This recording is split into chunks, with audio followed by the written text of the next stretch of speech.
I think, yeah. It says going live. Okay, bye. Thanks. Can you hear us? Are we live? Ari? Oh yeah, we are. Okay. It says live. Finally. Is it? Yeah, I think so, because on my end it also said it was. Is anyone in the chat? Mina, can you type something? I think, yeah, Mina should type something.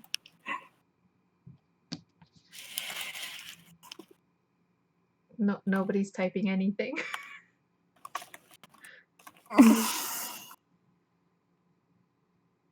Oh yeah, she can hear us.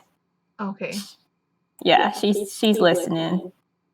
Because that's how a trooper does it. For real. Do you want to send this out randomly on Twitter now? Yes. Oh yeah, you can do it. I guess I could like start rambling. Okay, you can start. Because rambling is always great. Hello, people of the nation. Give yourself a fake name. I can't give myself a fake name. My name is already fake. It's Lynn. Okay, I'm Lynn. The person that's doing all like the technical stuff. That's Crimson. Currently busy at the moment. We're the owls. Technical. We're the owls people, and we're here to do a live stream. That is, it always sucks because we never have a great introduction, and then we start, and then we're like, oh no, we're ready now. We So that's what practiced for like basically 10 happens. minutes. Yeah, we're panicking in 10 minutes. We're still panicking, but that's okay. It's cool. So like, should I just start? Sure, we have Because one person. Yeah, because I have a great joke to tell you. Okay, I'm ready. What does Pharrell, Ed Sheeran, and Bastille have in common? I don't know what all these people are. They're all musical artists. Was that the joke? No, you have to guess the answer. What do they have in common? They sing pop music. Pop music. Wrong. Okay, I don't know. They all have a song that's called Happy or has the word happy in it. Like happy, happier. I think with Pharrell's music video and Bastille with Marshmello, those two music videos, they have Miranda Cosgrove in that music video. Just saying. Fun fact. Which is related. That's a fun fact, and then I'm segueing it to our theme. That's so corny, but it's pretty good actually. Okay, so the theme for May is happiness, and like I was supposed to do April's theme. I was supposed to do that live stream, but I told Crimson to do it because my basketball game was on, and like I prioritized that over everything. So I told her, yes, wow. So I told her to like switch off with me so I can watch my basketball game. She almost did the same thing again this time. Yeah, I did because we were supposed to do this on Friday, but I told her no, my basketball game is on. So we're doing it right now. But anyways, happiness. So what I wrote for that, the little prompt I wrote, is happiness is subjective. We all have different definitions of what happiness means to us, and we also feel happiness in varying degrees. This month, we'll be exploring several questions describing our happiness in our fandom, communities, and hobbies. Why do we find enjoyment watching anime or reading manga? Why do we decide to join the anime or pop culture communities? Why do we blog about our hobbies or cosplay as our favorite characters? This topic is all about the passions we have for our interests and why they are important to us. So, I feel myself echoing from your computer. So, like rather than doing this chronologically, I hate doing things chronologically. So I chunk them all together in these categories, and then Crimson just follows it. So we're clunking them all together based on these themes that I had. So we're gonna start with our first theme or category, which is hobbies. And the first person we're going to talk about is Matt Doyle from Matt Doyle Media. And Crimson, you can start that. Oh, no. Okay. Oh, yes. Oh, yes. I thought you were going to do it first. I already talked so much. It's your turn to talk. So Matt Doyle is originally number 10 in this tour. I know this because I wrote everyone's name with their numbers next to them. But he's going first. Or they're going first. So I really liked this post because Matt talks about cosplay, and I like cosplay. I've tried to do cosplay before, but I'm really bad at it. But I like the idea of making props and everything. And so I really like that they talked about making props and just costumes. We haven't really gotten a cosplay post before, not that I'm aware of, but I was also gone for like a year at one point. I can't fact check for you. Yeah, and I guess some of the things that I wrote down were that cosplay was a form of creativity as a way not to get bored, which I completely agree with. I get bored really easy with things, so cosplay is such a long process that you can't really get bored with it because it's like you create it or you buy it or something, and then you go wear it, and then like all these other experiences that are attached to just like this costume. So I really like that. And as a form of expressing who you are, so it's not just you putting on a costume of like a random character. It's always about a character that you connect with in some way, but it's also a safe way. I've noticed a lot of people mention before, and then Matt also mentions this, that it's a safe way for them to express how they actually feel, like gender identity and everything. So I thought that was really neat. Anything else? Hold on. I kind of do the Twitter thing too. I mean, there were a lot of things in this post. It was a long post, and so they managed to cover a lot of things that I think were really important, and that really kind of explain why cosplay is such like it's a good activity to do.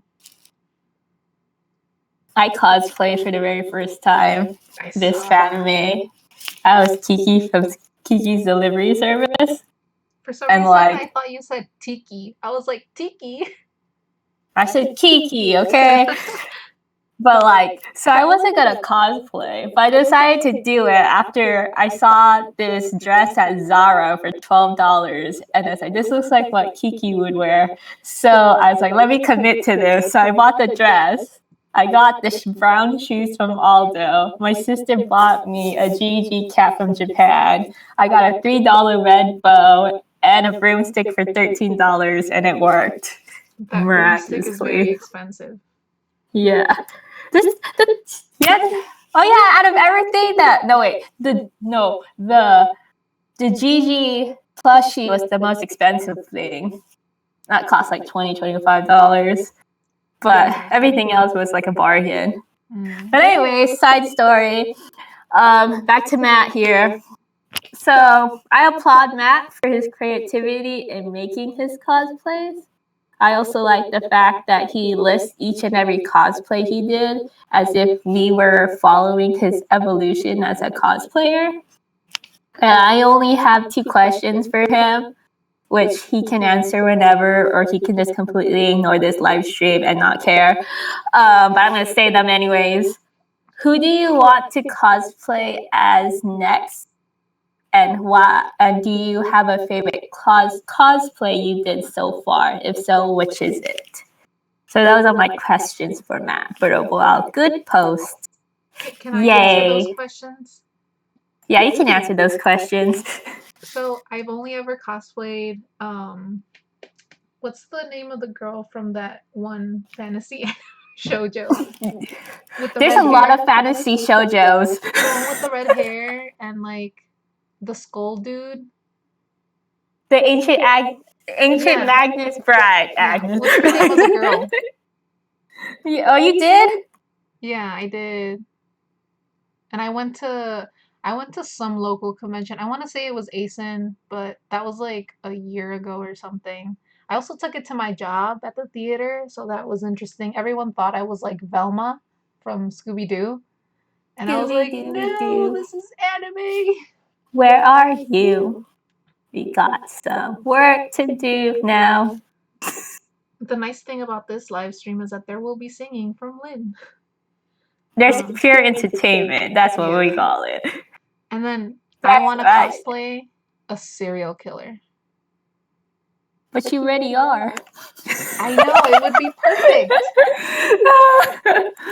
See what I did there? Yeah. I mean, I'm technically more of a stalker, but I want to do the killer part from Stalking Killing. Oh, from that webtoon? Yeah. If you haven't heard that webtoon, you should go check it out. So It's so good, but also be warned, a lot of dark themes in there. there are dark themes. Da da da da da da da. Okay, who's next?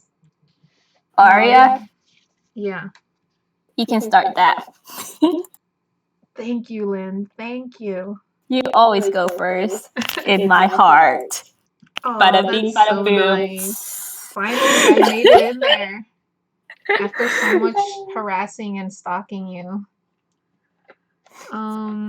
So I actually had a hard time understanding this post because I have no idea what meta means. And so I actually asked Aria, but I still didn't understand. It's Inception. Okay, that's what I was thinking.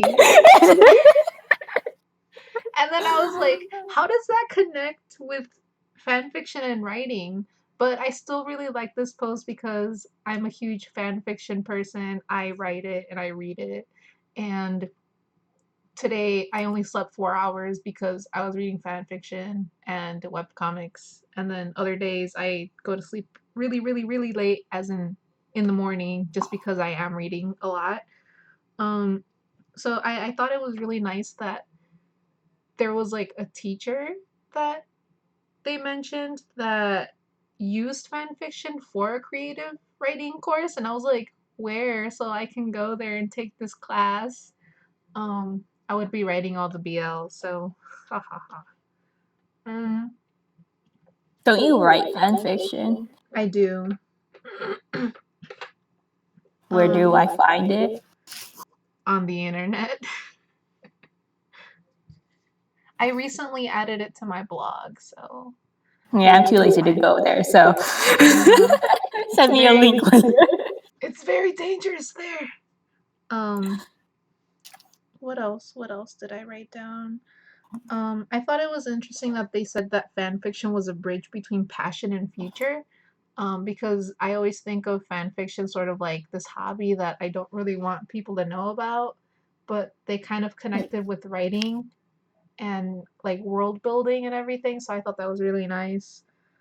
And they also mentioned that fan fiction made them realize that they were into anime and manga. So I feel like usually it's because you kind of wander into like a random anime thinking that it's a cartoon, but it's like this time they found fan fiction first, so that was Fan different. fiction. Yeah. Um, that's basically all I wrote for that one. I liked it. It gets a virtual heart from me. That's cute. Yes. Is it my turn? Yes. So I am happy that Aya talked about fan fiction. It's actually a debate I had in one of my grad courses where we were talking about the positionality of fan fiction in composition courses and whether or not we can legitimately use that as text to teach. It's still a debate, but I think we can. And we talked about how we can incorporate it into our classrooms as well as assignments and teaching tools. I always think of it sort of as a book, though, so I guess I don't know what the argument would be as to not using it. Is the argument that Arya mentioned is that you're taking other people's characters and using them as your own? The ethical part of it? I guess. But like, there's a lot of things that you can incorporate into this debate of whether or not to use it in a literary course or a composition course and whatnot. And even in creative writing courses, because some professors think of it questionable because you usually want to use your own original work as opposed to using other people's characters into your work. So there's a lot you can talk about with that. Interesting. Yeah. But I think there are a lot of fruitful stuff we can extrapolate and use from fan fiction when it comes to reading and writing. But yeah, but I will not like dive into that because that's too much for today. But what I would have liked to see more in Arya's post is specifically what boundaries she pushed in fanfic writing, because the title itself is pushing the boundaries of the mystery genre, and I would have wanted to see what boundaries she broke or bridged together when she wrote fanfiction in the genre of mystery. Yeah, I think they mentioned it a little bit, but they didn't really go into detail. Yeah. And then I would also randomly want to know is, how did fan fiction make you a better writer? Because that'd be more interesting to dive in as well.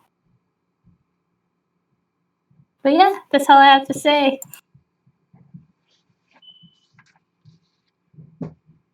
Are we gonna segue? Yeah. Segue into Shoka Mocha. I always feel like I don't know anything about what everyone writes about. This is the first time I've heard about gacha games. So, but I understand about spending money on things that you like. So, I mean, I spent a lot of money on stuff. I feel like that was my dog. I feel like I would have wanted to learn a little bit more about what gacha was, because I thought it was like either collectibles, but then they also mentioned like games, but then I thought they were like, oh wow, they're really loud. And then I thought that they were I don't know. I don't know why I keep imagining like these little machines where you just put like money in them or something, and then like you get something random from it. So those are the three things that I imagined, and I wasn't really sure which it was. Oh yeah. Yeah, I had the same exact feelings as you do, because I had no idea what they were too. I did like the mention of salt and happiness though, because it reminded me of Irina's post. So, but we're not there yet, so I'll just say that.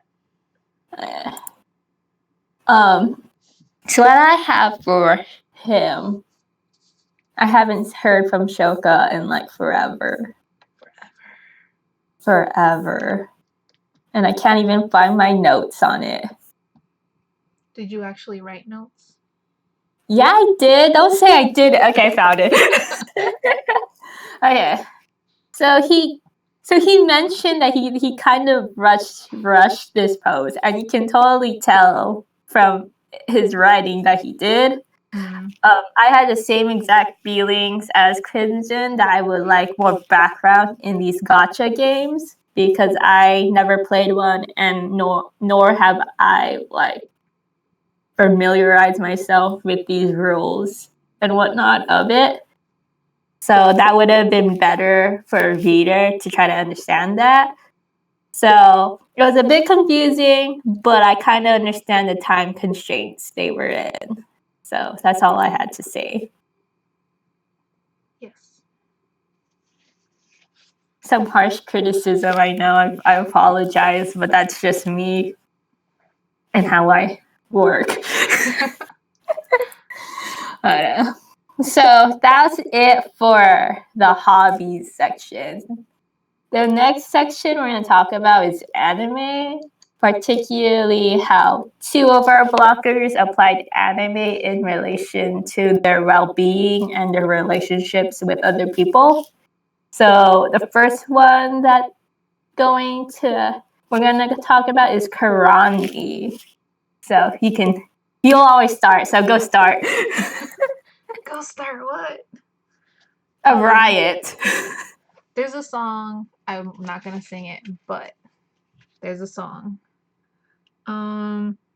So Kanandi started off by talking about Run with the Wind and the character Prince, and I feel like everyone's been talking about this series for a couple tours now, so I feel like I really need to go watch it, and I'm going to because it's a sports anime, but I just haven't gotten around to it.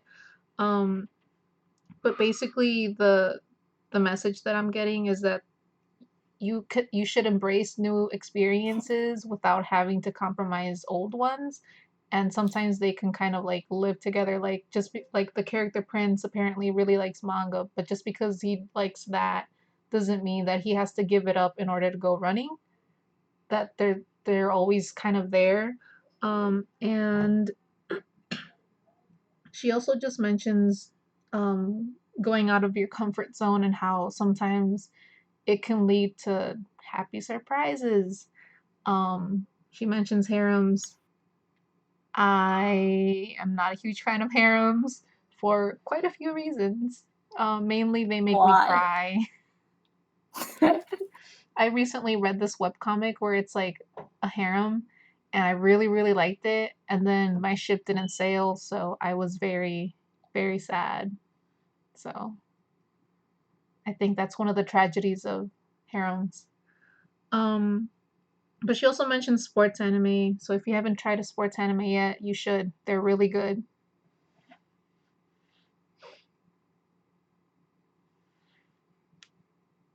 Sports animes are always good, especially the ones about basketball. No, that one's not because basketball is my favorite sport. I like a dripping. I failed at that one, but so karate. So I never watched One with the Wind, nor will I ever watch it. Why? Because I don't feel like watching it, Crimson. I want to watch it just because of the character Takato talked about. I think he's going to be one of my new husbands. You have many husbands. Very many. I mean, there's nothing wrong with that. So, karate. So I like how karate related to the character Prince from that show. And like Prince is someone that, according to karate, focused only on his hobby of manga reading until he found new interests and new passion within that sport. I was also happy to know that Karandi does go outside and have other interests such as hiking, traveling, and eating chocolate, because I always wondered how she has so much time writing a post every day. So true.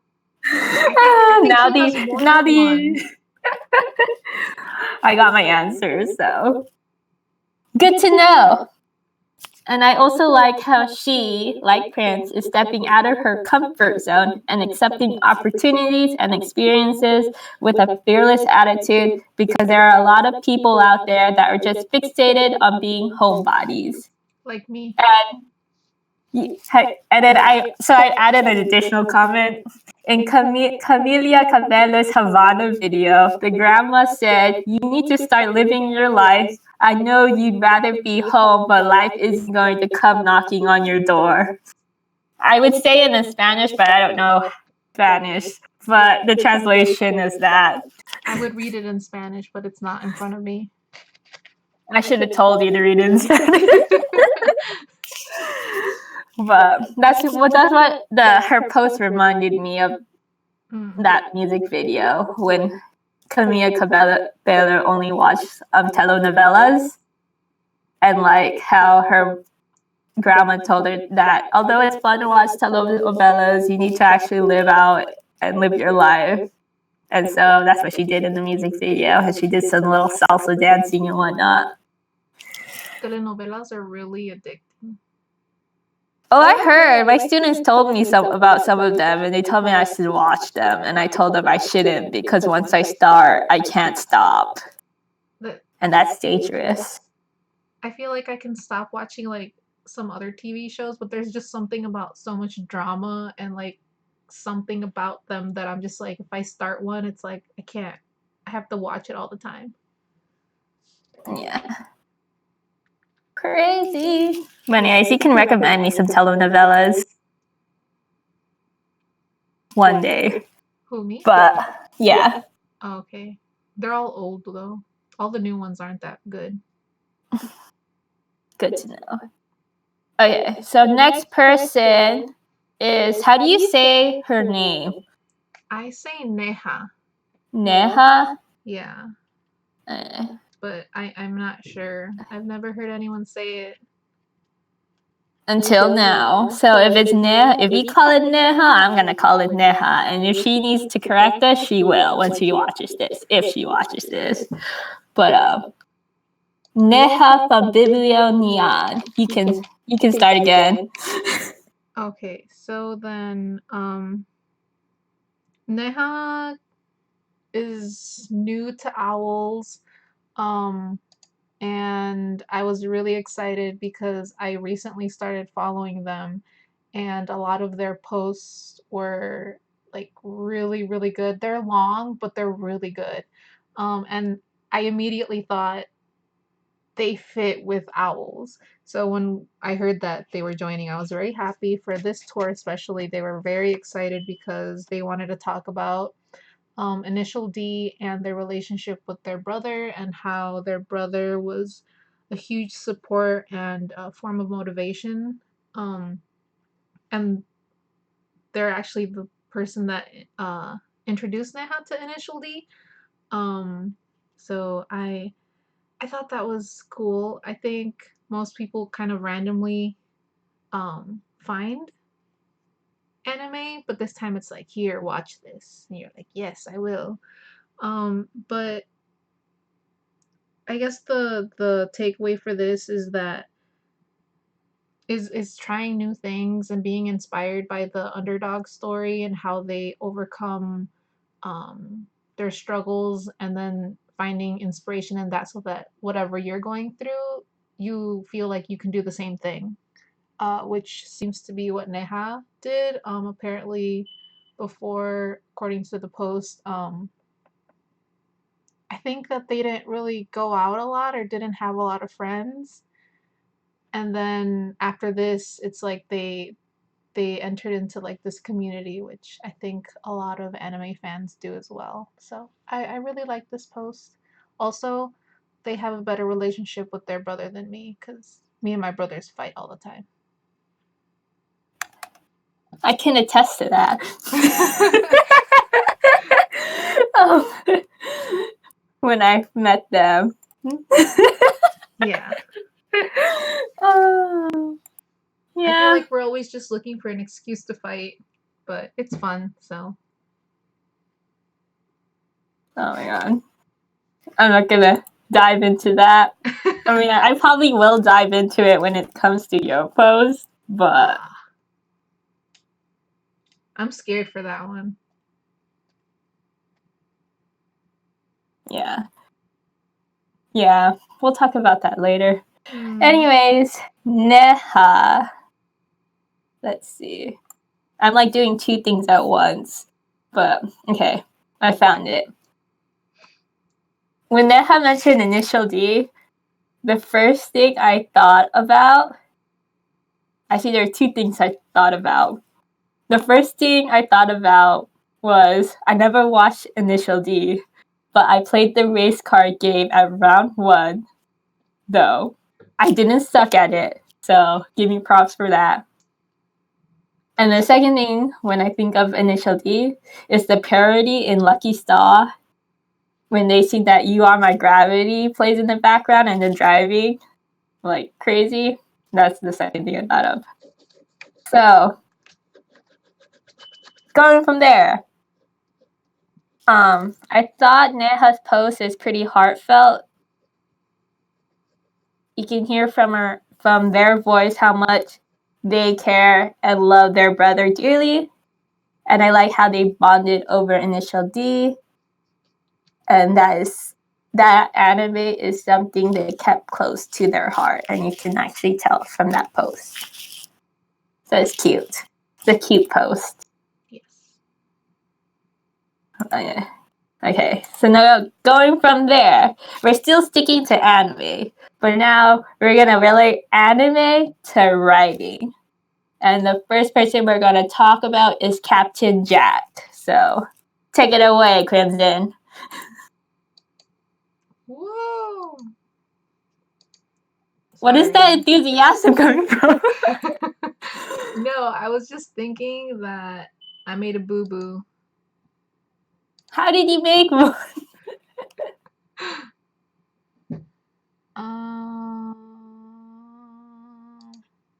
Sorry, technical difficulties. Oh no. There you go. Okay. Okay. I don't know where that's at, but okay. So yes, anime and writing. We have, you said Jack? Yeah, Captain Jack. Okay, Captain Jack. So I actually don't know if I went back to the list to make sure that his short link was, that the link was okay, but yeah, Jack. He talks about his journey with anime and writing. So I enjoyed that post because it was personal, but it also was a little bit impersonal. Um, he asks us questions like midlife crisis questions. How and why are we even here? And I kind of like how like these two different spheres of interest kind of intersected at one point, and how the blog kind of happened. Um, so yeah, I don't know how to speak. You're speaking right now perfectly. Like I had an idea and then it just like ran away from me. But yeah, that was basically his post and how all three of them bring him happiness. So, yeah. So I had a similar view, like Crimson, because I liked how Jack gave an account of how he found his love of writing. And it started from a school newspaper to taking a creative class and then starting on his own blog. And that is something that most people should do. I'm just kidding. But it's something that I think when I was reading that Jack actually went on his school newspaper, I thought of my high school, and we didn't have a school newspaper. And so that's like, to me, that's like a privilege right there to be able to like write with a voice and an audience and have a specific purpose. So that's really a good opportunity for him. And so I only have a question for Jack, which is, what do you want to do in the future? And does it involve writing? That was And actually also the question that he posed. Sort of. And also, I just thought of this right now. Why did you put Endgame in your title? When I saw that, I was like, is it going to be about the movie? You thought of the movie? Yeah. I thought of Taylor Swift. Oh, I thought of the movie because I think it had just come out or something, or it was like really on my Twitter. I mean, it's been there for a while, but it was like more prevalent, and I was like, is this about the movie? What is this? I haven't even watched the movie, so no spoilers there. No spoilers. I was just No spoilers thinking. in the comments. Why haven't you watched it yet? How could you? Because Okay, San Francisco movie theaters for tickets cost a lot in comparison to other places. But other places requires me to like actually take the BART or lift it or whatnot and go to these other cities just to get a decent price in a movie. And I'm just too lazy for that at the moment. And it kind of just That's evens like out, I think. yeah, so like that's real talk. If I'm gonna go to San Francisco to watch a movie, that's like $7 for the ticket, and then like to go on Muni, that's another $3. So that's $20. And then if I want to go to some place like in Daly City, maybe the cost of the ticket would probably be like what, $10 to $12. But then I have to take the BART, which probably would cost $4. So it's still gonna round up between $15 and $20. Those are some expensive theaters. This is what happens when you live in the Bay Area. It's just expensive in general. You know, So I don't want to like Netflix. start promoting stuff, but if you go to an AMC theater, I think I saw one near Japantown. They have a deal where you just pay like $20 a month, and then like you can go watch any 3 movies every week. So that's what I have. But you used to work at an AMC. I used to, but it's for everyone. It's new. But yeah, that's all I had to say. Okay, that's all you have to say. Oh look, there's more people in this party. Yes, Hello Mel. Hello Scott. We were just talking about your posts. Just kidding. No, we didn't. They're like way down in the bottom. Okay, so we just went on a tangent. Who was the next person we're gonna talk about? Matt. Oh, Matt. The other Matt. Matt from the hat. Yeah. So you could go. You could start.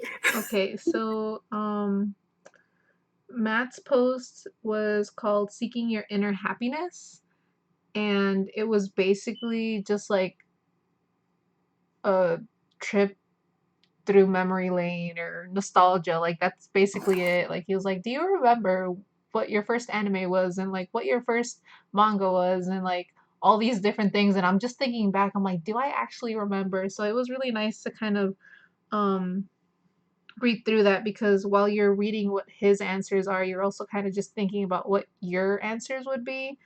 Um my first anime, I don't even know what it was. I don't think it was Pokemon though.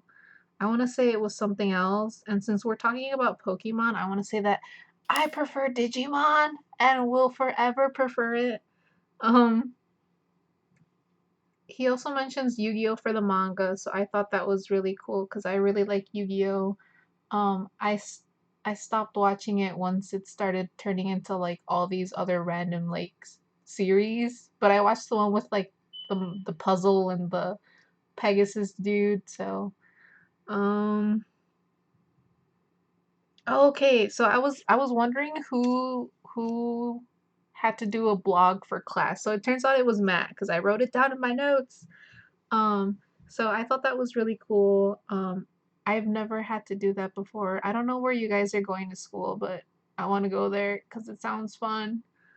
Um, and the takeaways that I got were that um these interests are a way to escape from like life, a way to make connections, and a way to have new experiences. And so that's what makes them kind of like these happy things for you. So, yeah. I want to be the very best that No. no one ever was. Bum, bum. I don't even Yeah. remember the Digimon one. Digimon, There digital you go. monsters. That one. Digimon are the champions. Change into digital champions to save the digital world. Yes, that one. That one's better. Side note, at Fandoms at the karaoke room, they made us sing the entire Pokemon theme song. And like, I was really into it, my friends were really into it, and then like the host or whatever of the karaoke room, the people in charge like had the microphone and like put it next to my face, and they told me sing the song, and so I did for a bit. Oh, that was fun. Okay, so going to that. Oh, you gonna say something? Because you just made me remember something. Because my mom's watching this thing called Pequeños Gigantes, which is basically like this dancing and like singing and sports contest for like little kids.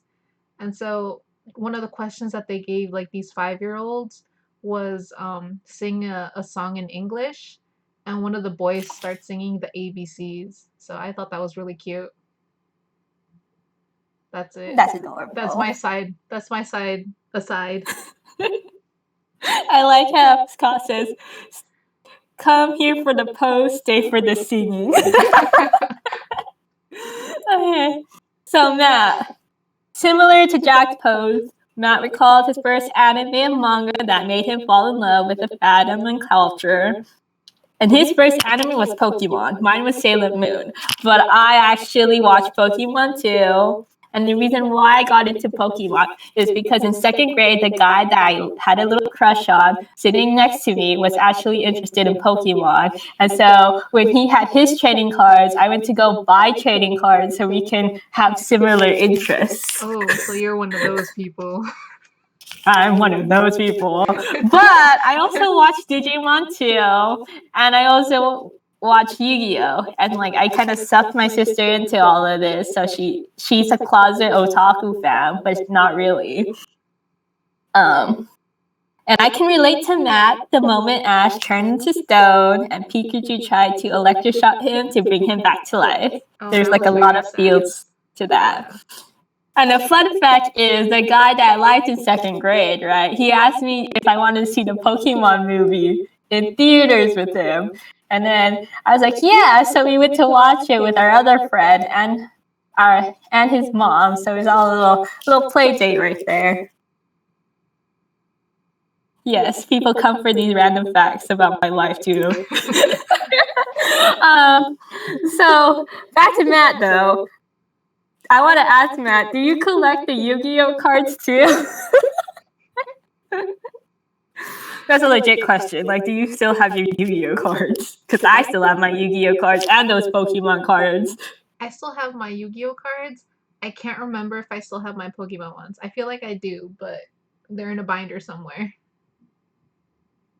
Yeah, mine's in a binder too. Then, okay. But overall, Matt, I'm glad you got it back to blogging, and I think you should be very thankful for the professor that forced you to do a blogging assignment, which is something that I kind of want to do in my curriculum, to do like a little blogging assignment with my students. So I'm glad you're like one of the positives that come out of these assignments. So I'll use you as an example later on. And I'm going to end my little comment with one of my favorite quotes that Matt wrote, which is, as a writer, I write as a way to speak and say things I wasn't able to say in person. And I think we can all relate to that. Yes. So good job, Matt. Yay. Rainbow puppies and sunshine. Next up is the segment of the otaku collections. Da da da da. And we're gonna start off with Taku. He's in the chat somewhere. Hi, Taku. I saw Oh my god, Matt. No, before we talk about Taku, Matt said, I got all 3 god cards, and I have some signed by the actual Yu-Gi-Oh! Creator. Oh my god, you're legendary. You're legendary. That's like a virtual high five, man. Those epic god cards. The Egyptian god cards, Ring Dragon of Ra. Slifer, the Sky Dragon. OWLS, the Tormentor. Oh man, I'm crying. Breathe. I just had to. But thanks, Mia, for answering. Okay, we're gonna go to Taku. Go to Taku, Crimson. Okay. So while Lynn calms down, so Takuto's post was basically him showing off all his collection, which I was totally jealous about. I was like, everything is so beautiful. I'm gonna go steal it. Um, but yeah, you have to go to like his actual blog to like see the pictures. So I started reading it on the reader, and then it was like you need JavaScript or something to see these, and I was like, okay. So I went to his blog, and all the jealousy vibes just exploded. But I was very happy to see um your collection because it's so pretty. Um I know we were all jealous. Irina in her post was like, I'm totally not jealous, and I'm like, we are all jealous. So I really liked it because it made me think about the way that I arrange my manga. I don't really have a lot of anime, but I was looking back and I was like, what series do I have that takes up a whole shelf because his is the Ava. And then I was like, I don't have that many things, but um I have dedicated a whole section for my skip beat manga, and just because Naruto is such a long series, I've dedicated like two sections to it. So that was very nice because I was like, how do I arrange my shelf? I don't do things as meticulous as he does, but I'm just like, oh, I like the series. Oh, I like how these covers look, so I put those in the front, and then like everything else kind of somewhere else. Um, and so something else that I wrote down is that they're memories, so it's not just oh, I bought this series because I really liked it, but you kind of connect it with something else. Like, um, I'm gonna sort of skip over to Scott's post, but basically like where you bought it, or like Takuto also mentions swimming with the whole free collection, and I believe Ava was his favorite or first, I think, something like that. So I really enjoyed that, and I'm jealous still.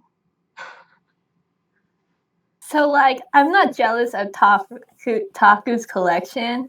What I'm jealous is those damn shelving units, because those are hot. They were so nice. They're, like, legit nice. It's like IKEA came, and you're like, this is how IKEA is supposed to be.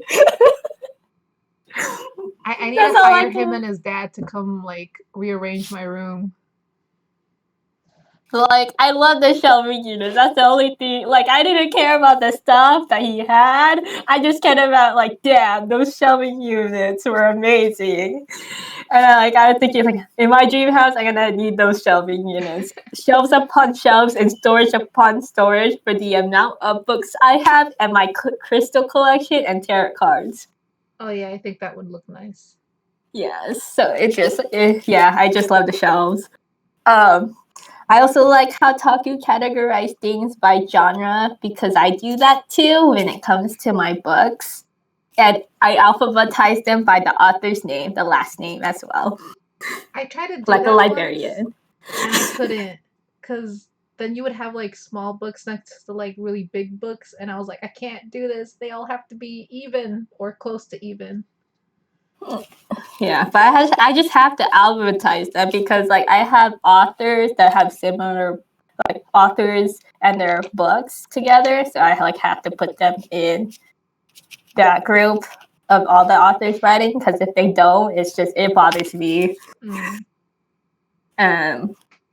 So aside from the shelves, I think that the quote that I'm gonna leave is that Taku wrote. It's an expression of love, of dedication, and a way to give back to the series that gave me so much to me. And what he's referring to is his innermost interest selves, which I really liked. It was like the most prized possessions that Taku ever has in his little collection. So that's adorable.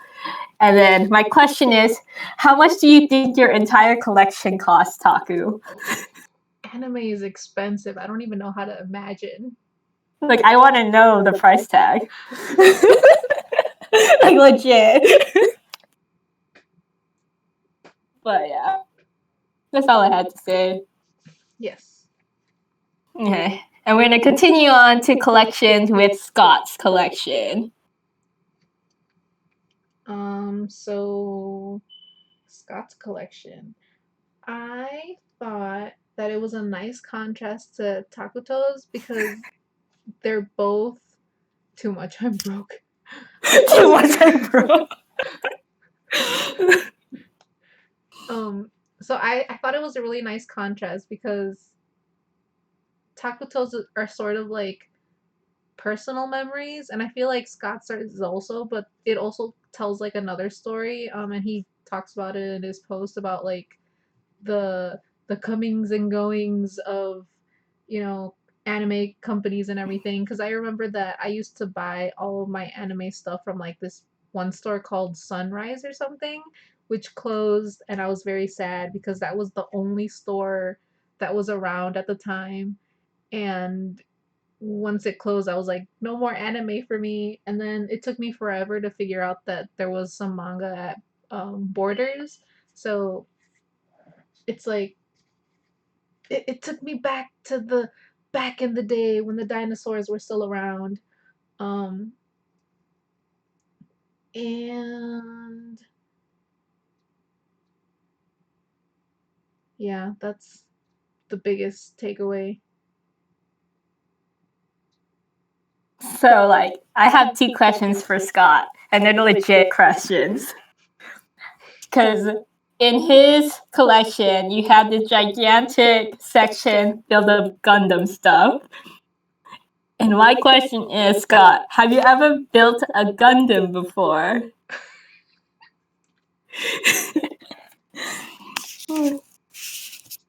And the second question I have for Scott, actually, is, like Taku, how much do you think your entire collection costs? I think he said that he had a lot of like really old stuff, so I feel like that's gonna be like up there somewhere. I want to know those 2 questions. Yeah, those are the only 2 questions I have. That's the only thing I have to say, because when I was reading it, that's what came up to my mind, is like, has Scott ever made a Gundam before? If you built it, where's the picture? I need the proof. And so, yeah, that's all I have to say with Scott. But I like Taku and Scott's, both of their posts, because we got to like see what's inside their rooms. We got to lurk in there. Yeah, we got to lurk in there. Like, Scott's collection is basically my collection. Not a lot, but like it's still there. And Taku's is like a national museum.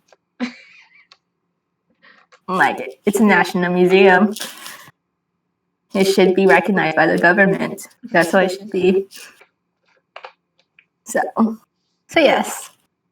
So next up, we're gonna go to the little things that make us happy with Naja.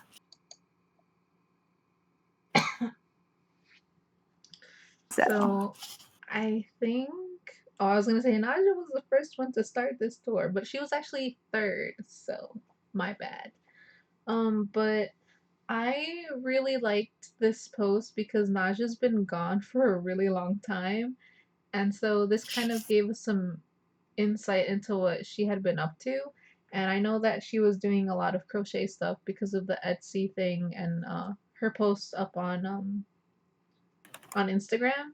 But I was just reminded that I discarded crocheting like a long time ago because I took some art classes in elementary school. They were mandatory, and so I thought I was being cool by doing something that wasn't on paper, and so I made a bag, but like, quote, I made a bag. So um, but that actually got me into crocheting, and then I kind of just left it, and I didn't continue. And that's actually something that she mentions, that she's glad that this is sort of like a hobby that she's continued, and that she's making herself finish these things so that she doesn't leave things incomplete like me. um I also liked that she is reading for pleasure, and then she's getting back to blogging, which I'm sure everyone has noticed with the new posts and the new name and the new look and everything. Um, and I guess the takeaway for this is, or takeaway from some of this, is pretty much the same as a couple other posts, which is getting out of your comfort zone and trying new things and just enjoying the little things in life. So I enjoyed that. Yeah, I think that's It's all my I. turn now? Yeah. Okay.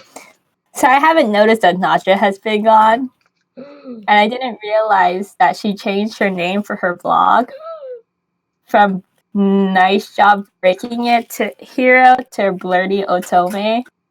And it wasn't until like I saw it that I was like, oh, it's changed.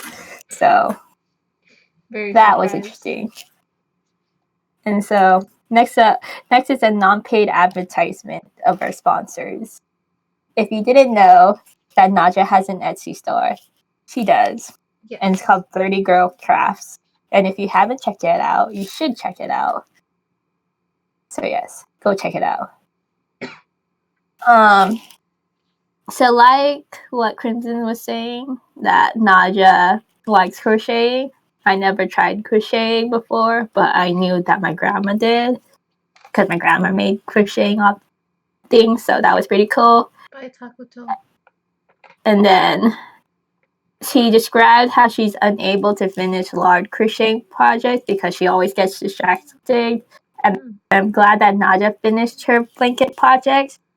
She had a goal in mind, set her mind on it completely, which is something I need to do. Like, I need better habits because I can't do that anymore. And then the other two things that she focuses on is reading and blogging, which I need to get back on. But I think the last thing that I want to mention, like the big conclusion that she has, like how she ties everything together in her post by saying, it's the little things that make you happy, which is indeed true in my opinion. I think people are too focused on milestones, big picture goals and plans, defining their happiness in people and objects. It's this if I get this or that, I'll be happy mindset that they forget to reflect on what they already have. For me, since I keep to myself a majority of the time, happiness for me, Lynn, is sleeping, eating good, and singing and dancing to music in the comfort of my own house. Yes, that's all I have to say. Thanks, Nadja. So next up is Flo. Hello. Ryder. So I feel like this is almost like an extension of Naja's post, because he kind of just starts listing the little things that he enjoys. And so I noted new series releases, which I totally agree with.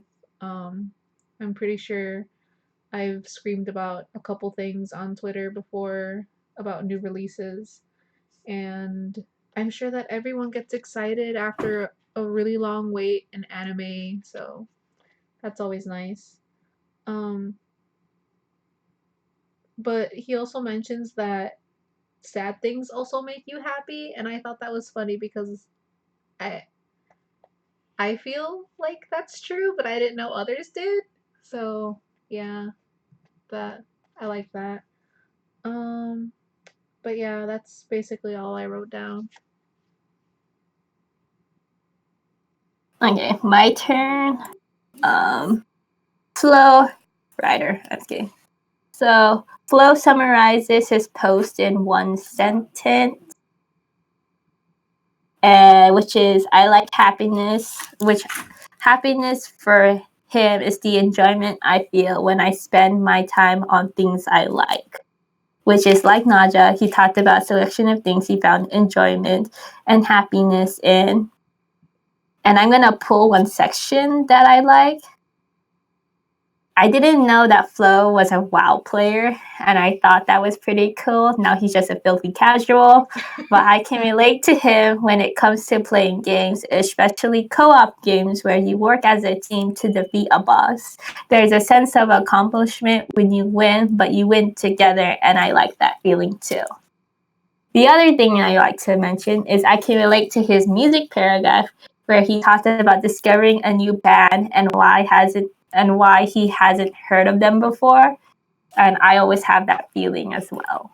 So to both Nausea and Flo, I just like your theme concept of listening little simple moments or objects that make you happy.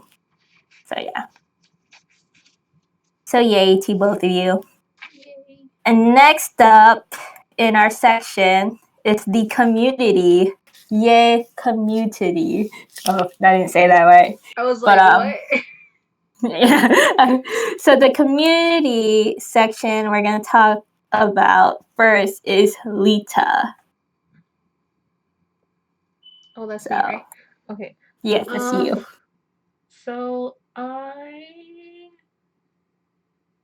really enjoyed all three of these posts because conventions are kind of like my favorite parts of the community. And so Lita pretty much talks about how she was before she got into the anime fandom and then how that kind of acceptance into the the community made her feel more comfortable and um, more outgoing. Like she found what she was looking for, and even more. She met a lot of people in conventions. She tried new things, and basically what I wrote were new experiences, meeting friends, feeling welcome, cosplaying, and then she also mentions that it's through this whole process that she also created her blog to kind of share her thoughts and everything on stuff. So I really liked it. Very relatable.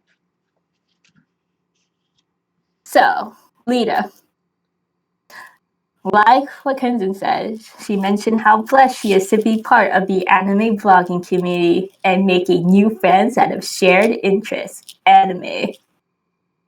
And personally, I don't feel like I need to share much about this post because the majority of us know Lita and how awesome she is. So I'm just going to quote one thing that she said. Anime didn't change just myself, but opened a portal to a world of simple opportunities others might take for granted and not see the way as I do. Anime gave me connections I never thought 15-year-old me would never have. I have eternal gratitude and happiness henceforth into the future, memories and experiences that are awaiting. And I can never do a great Aussie / English voice, but let's just imagine hearing Lita's voice in those words. But yes, good job, Lita. Next up is Mel. Mel. I put the dog face because like I didn't want to spoil the surprise, even though it's already after the fact.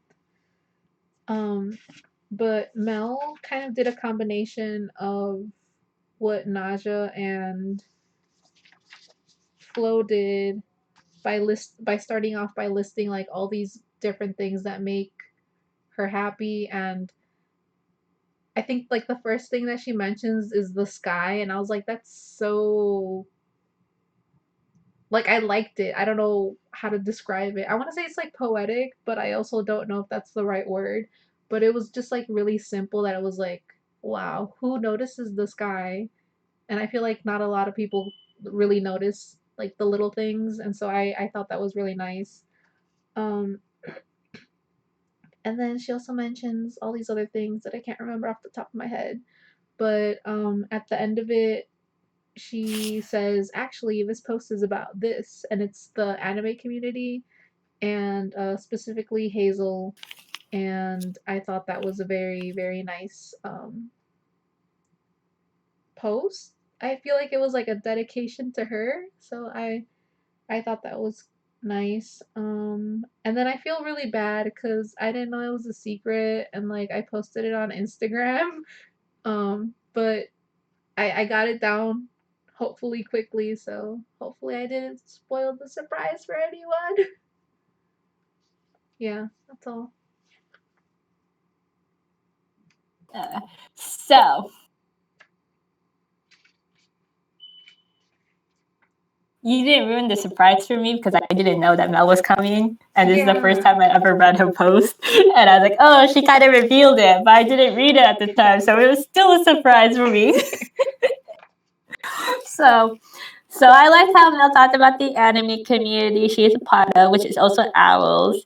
And even though the anime community has some nutcases, she still loves them. I'm one of those nutcases. And she talked about how close her friend Hazel is, and I met Hazel, and Hazel's amazing. And then I guess I met Mel too, and I'm still hyped about it. Oh man, I'm still hyped about it. I'm still happy that I met Shay too. So we were all at Fanime, and like the moment I saw Hazel, I was like, oh Hazel, and then I saw Mel, and then I was like, she looks so familiar. And in my head, like, I've seen this girl before. And in it, I was like, we did a live stream together a few months ago. And I was like, it's Mel. Oh, man. And this is the same reaction I had when I saw her. I still have. And Mel's, your reaction was priceless, Lynn. And it was.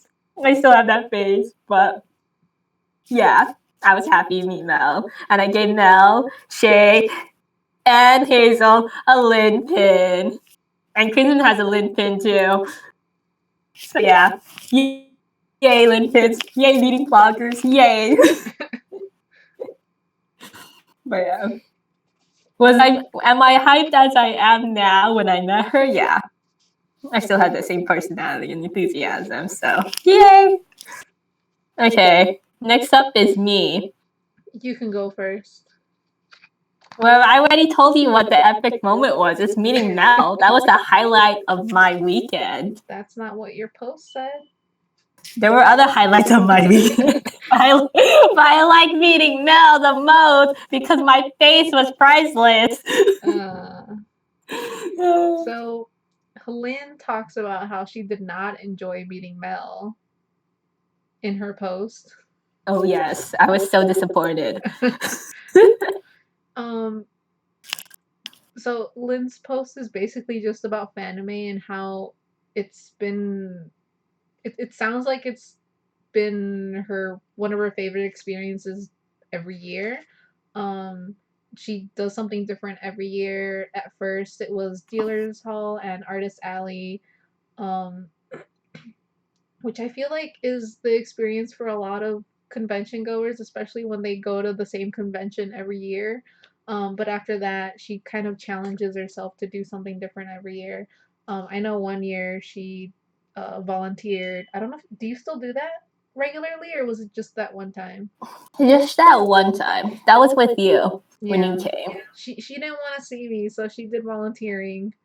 And so this year she cosplayed and she met Mel. And so I think you also mentioned karaoke. That was the first this year too, right? Yeah, I did karaoke in front of a crowd. Yeah, so she kind of just goes through a whole list of like new experiences that she did for fanime, which I thought was very nice. And she also kind of just says something at the end where I didn't write the whole quote, but it says remain hidden from the public eye. So even though this is like happiness, like fanime is the happiness, there's also like this secret happiness that we're never going to be a part of. She's hinting at it, and I thought that was funny. You were part of the inside jokes of 2016. You have some inside jokes. I don't remember. But each year when I go to fanime, there's always a certain theme of a certain group of inside jokes. Yeah. So there was inside jokes in Crimson's year when she went. There were inside jokes this year when I went. A lot of inside. Hold on, Lynn. But we're not going to talk about it here. And if that just means that you have to come to anime, meet me. Can you guys hear, or is that just on my side? But yes, that's all I have to say. Are we done talking about me? Because I'm done talking about me. No, I think you were talking about you, but I didn't hear anything. Yeah, just tune me out. That's I think there's something wrong with the video.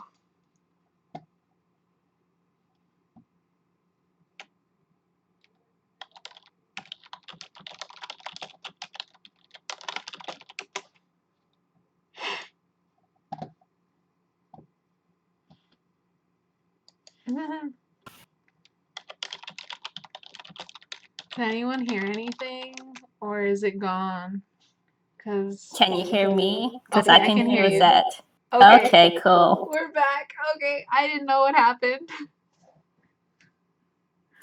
It's because we were talking about me, and then the end of the world happened. That's why. Which is why we shouldn't have talked about me. Okay. But anyway, we're in the last sprint too. Like the last 3 are some of the best things that we're going to talk about. Which is the title of that is the happiness crisis. And who we're going to talk about first? Maybe that's why it cut off, because nobody wants to hear the crisis. Oh yeah. No one wants to put the word crisis next to happiness, but too bad I did. So we'll start with Irina. Okay. I just had a crisis and threw all the notes everywhere. No. So Irina does it again. What month is this? Month 5 with Natsume. I am impressed. And I was thinking about why this was in the crisis section. Um and then I got halfway through the post and I was like, "Oh, I see why this is in here." But I really like Irina's post. She starts off the post by saying that she couldn't figure out what to write about, and I also didn't know what to write about. Um, as you guys will hear later. Um, I'm like paranoid. You can still hear me, right? Yeah. Okay. Um, and then I guess the thing that really caught my attention was that she says that Natsume points out the beauty and bliss of everything around us, which I think a lot of people have been doing throughout this tour, um, where we should appreciate the small things and the big things. Um, but there's a part where she says happiness leads to sadness. So it's sort of like once you reach something that you really wanted and now you have it, it's like, well, what do I do now? So it's kind of like you have sadness for a moment and then you have to find something else to kind of grab your attention. And I agree. I agree with everything she says. Um, but she also mentions that sadness is also happiness, so you should also kind of be happy for that sadness. And I was like, I want to know more about this process. So I want to know more. Um but I think that another thing that she mentions that I've basically heard everyone else mention is that happiness is in memories. And so we haven't really gotten to the end, but like I just want to throw out this question to like people in general. Um is happiness just in the past? So that's what I'm getting from a lot of these posts. So yeah. This is why we end on the philosophical note with philosophical questions. This is the last 3 posts is all about these philosophical questions, and that's why they're entitled the happiness crisis. So with Irina, I like to play this mind game with her to see if she can pull off a Natsume post with the prompt. And I'm hoping that one day she can't. Still waiting for that day. But I feel hope like one it's not day. gonna happen. That's like 6 seasons of anime. I'm pretty sure she's gonna find something. But this is a challenge for her. This was one post that she was unsure of. I'm almost there. Well, I feel like the impression that I got was that it was easy to find happiness in Natsume, but she kind of wanted to take something of like a more interesting turn on the topic. Yeah. That's the impression I got. So, which is similar to what I got when I'm going to talk about it right now. Oh. So, Irina talked about Natsume and how that brings forth a piece of happiness to her, which she can relate to the character. She describes happiness and sadness as a two-sided coin. One cannot exist without the other, which is true. With every happy moment, there's a sad moment that comes before or right after. And then I go on my little spew here. It's the balance of the universe and how the world works. Rather than asking more out of life or dwelling on what you don't have, you should just be and be satisfied and fulfilled as you are. And I think Irina is also going back to the constant concept of happiness being fleeting, which is a Buddhist value that I reflect on in my life quite often. And what I mean by happiness is fleeting. Happiness is this momentary moment. It doesn't last forever. And like when you think about a happy moment, you recall in nostalgia, but the realization is that within that moment, it's just that was pure happiness, but you can't recreate it. Yeah, that's a lot of philosophical stuff. And also, while I was reading her post, I was looking on Facebook and I found this quote at the right time that kind of relates to Irina's post and what she was trying to make. And so I'm going to quote this random Facebook user because it's a pretty interesting quote. We are not meant to be happy all the time. We are meant to experience every emotion fully and deeply and embrace both pleasure and pain so we can truly grow. Think about it. Sunshine all the time makes a desert. Thank you, random Facebook user, and thank you, Irina, for that post.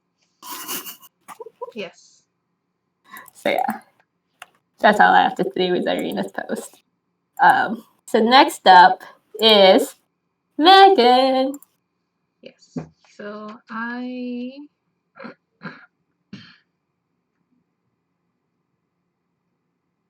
guess the takeaway from here is that life brings joy, and achieving joy is a choice that you make, and that everyone has that potential.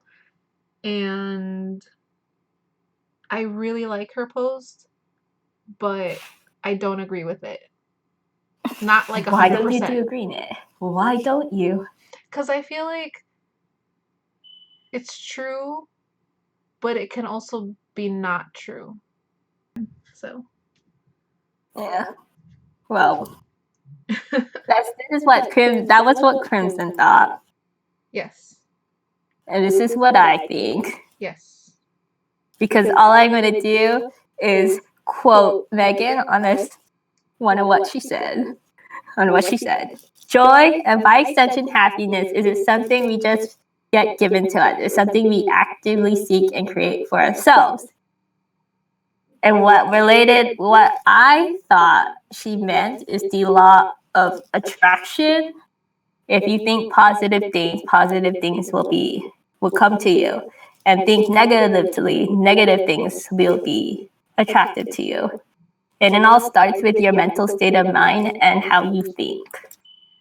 So that's what I wrote. I don't know if you're going to argue against me, Crimson. No, I mean, I don't know, because I'm not an optimistic person, so I don't know what that would be like. But I did like that quote, and I did like the bigger quote that she mentioned at the beginning of the post, the one that kind of inspired her to write the post. So yeah. So I don't want to say I'm a pessimist, nor would I say I am an optimist. What is in between of those? A realist? That's what I was thinking you were gonna say. Optimist, a pessimist, I'm a realist. Yeah, that's what I think. I don't know. We can just go with it. But other than that, that's all I have to say with Megan. We went on a great tangent for 6 minutes. But I didn't want to, but you pressured me. No. this is a live stream where we talk about other people's posts. Yes. So I don't know what other people think on this chat. So leave down your comments, your concerns, and whatnot. We're curious. And whatnot. So, lastly, it's your post. We don't have to talk about that one. We have to because we had to suffer through Rye. I think now would be the perfect time for this thing to start freezing up again. No, it won't. I have to make a little tweet for you first because I'm doing it. So, Crimson didn't know what happiness is, so she had to struggle trying to figure out what she's gonna write about. You want to elaborate on your struggle? Yeah, so basically, when I saw the happiness post or the prompt, I was like, what am I gonna write about? This is like the worst timing ever. And so I was like, I could have written about so many things, but I wasn't really feeling it at the time. So I went to my teacher and I was like, can we talk about this? But we never really met, so I never figured out the answer. So that was my post. So, what did I think? Well, I'm happy that you decided to go to Madrid. Congratulations. Thank you. Happiness is busyness and productivity. And usually when you're busy or productive, usually you get that shot of energy to just do something and whatnot. And I'm glad that keeping busy and being productive is a good way to do self-care. And then oh man, this is so awkward. Why did you have to write about hanging out with me on Mother's Day? And why are you crying? I'm not crying. You were crying while you were writing this. Oh yeah, I was upset. Okay. Why were you upset? Because it was so sad to think about it. Why you were sad that you met me? No, I was sad that I was writing all of these depressing things when this is supposed to be like a happiness tour. That's what we always say. Okay. But I was happy to meet you, as I mentioned. Okay.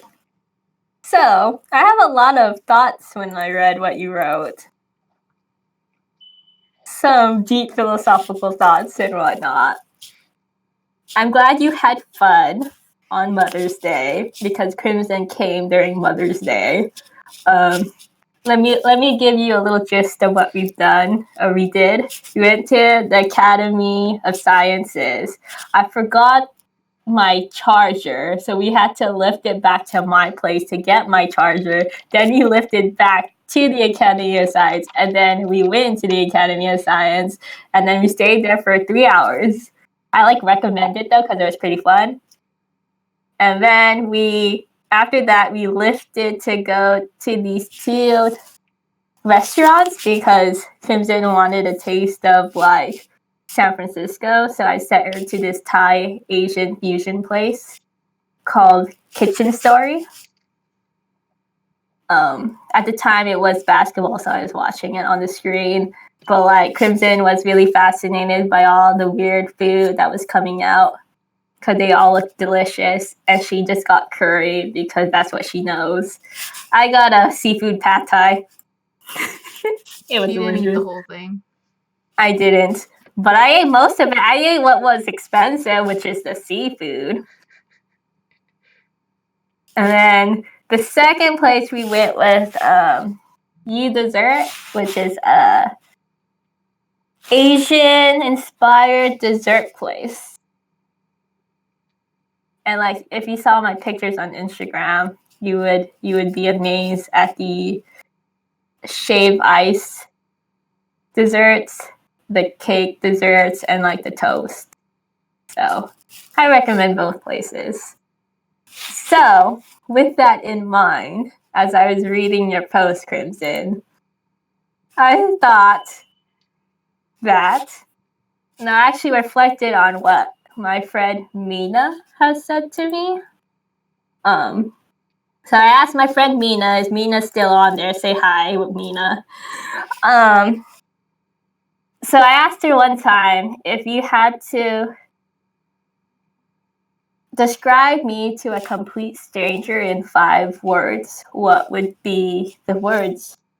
And then one of the words she said was, hold on, side note to my, where I went, Abner is on Castro, those 2 places. So if you want to go check it out, you can check it out. So what she said when I asked her those 5 words is, she said that I'm important, and she described what important means, because usually when you say important, usually you would go to like, oh, well, every person's important in this world. But the way she described it was that it isn't the fact that you can know a person really well and you affected their life, but rather like your aura and your essence can impact them even if I don't know them. And I didn't understand what she meant by that. But she told me that you say things that give an impact to the person that they can change their lives in some weird way. Like, my essence of being is like that. And then I think about it now, what she meant by it, and what you said to me, asking or saying that thank you for saving my life that day, or like made you feel good. And I kind of thought, oh, this is what Mina meant, kind of a thing, is that I just have this presence or essence of aura where I just say things, or my being itself can make someone feel joy or feel like happy and whatnot. I don't know where I'm going with this, but Mina can attest to that, because she told me that my being, or who I am to her, is of great importance to her, because I have impacted her life in a positive way, and I impacted your life in a positive way, and then I impacted several of my students in a positive way, and I don't even know how I do it. It's just like, it's just natural thing that I do. So I don't know how to explain it. So yeah, I don't know where I'm going with that, but that's what your post reminded me of, was what Mina has said, that I'm important in this world somehow. So thank you. That sounds so cheesy.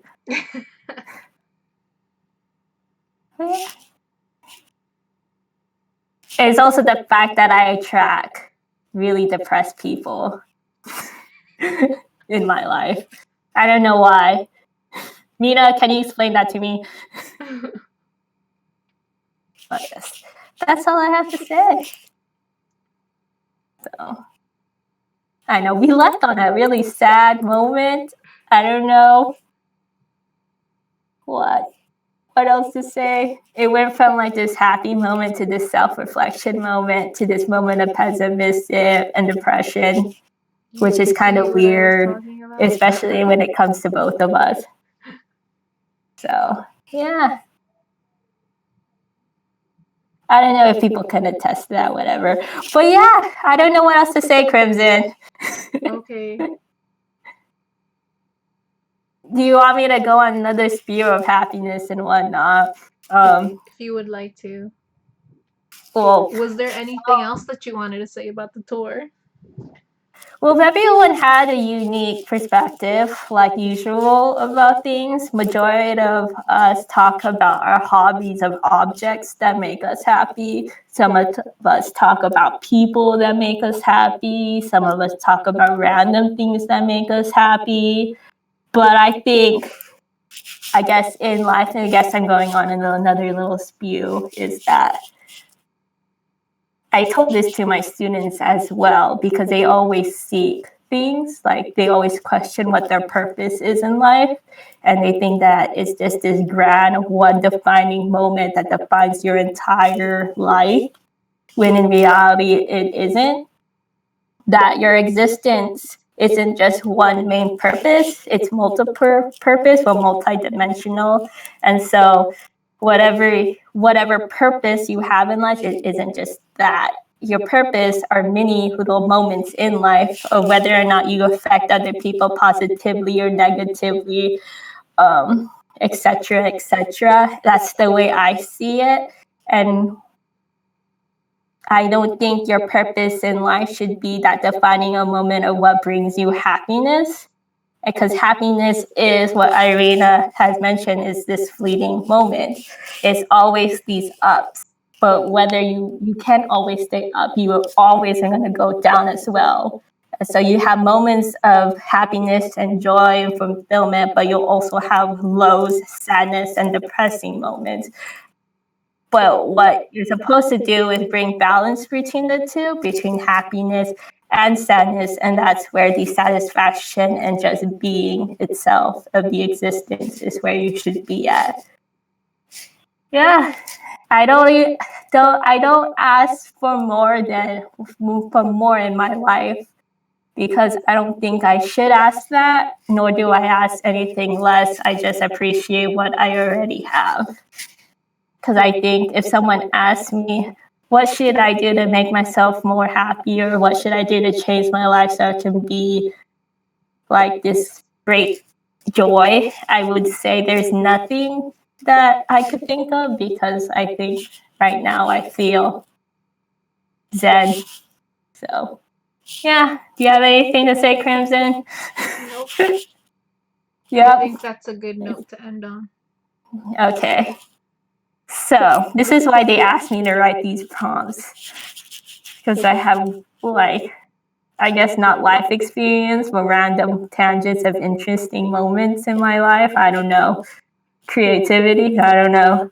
But anyways, next month, or this month of June, because I procrastinated for like forever because I had a busy June, is vulnerable.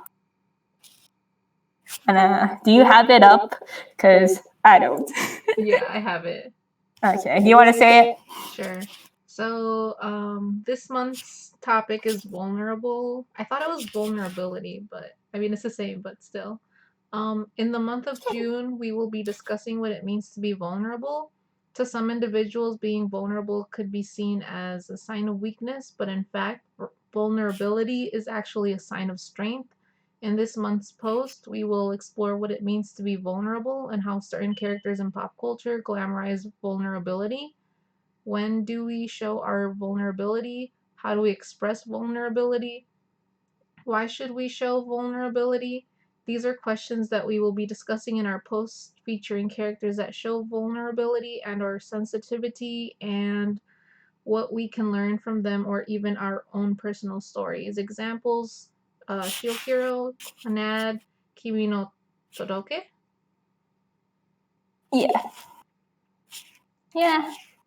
So, like, I had trouble actually coming up with this post because it's June and it's Pride Month, and like, I just didn't know where I should go with it. But I picked this word because it's a word that we don't often express when we should, because it's really hard to, especially expressing the vulnerability to people that we are close to or want to be close to, because whether or not they want us to be close, or whether or not they want the connection, we're unsure of, and that's why we're so closed off to other people, because we don't want to show that side.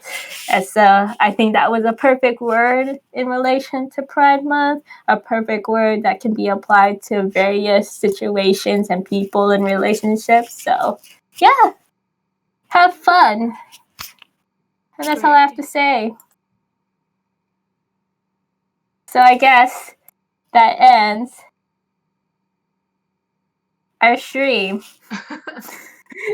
because I don't know what else to send us say. prompt ideas. We said this the last two videos. Lynn always takes ideas. She likes to please the crowd, like she No did for one's 2 years for February. no one like sends me recommendations, and I'm like, I'm not running out of ideas, but like I like it when someone sends me something so I don't have to work so hard. So I've been working hard for the past few months because no one sent me anything. So it'd be nice if you sent me something. I sent you Okay, thanks. but you said no. What did you send? Oh, remember that language one? No, I don't remember that one, actually. That's how interesting it was. You could pitch it to me again, and then I'll see. But, okay. So that's it. Yes. We're done. I'm done. I'm tired. And I want to drink this boba. Yeah, and I want to drink this boba right in front of me. So, that's all we have to say. Bye. So long, farewell to you, my friend. Do you know that one? It sounds familiar. Where is it from? Goodbye for now until we meet again. Come on. I feel like I should know what it is, but like I don't. It's the early 2000 little theme song of the Playhouse Disney Out of the Box. That sounds not familiar, but the song sounds like familiar. My favorite little kids show. That was like legit good. Like there was Barney, but then there was Out of the Box. I think my favorite was like Lizzie McGuire, like that movie. It was really good. See, Cat knows what's up. It's a good song, Cat, right? So yeah. Okay. Should I press the button? Yeah, just press the button. I'm done singing. Okay. Bye.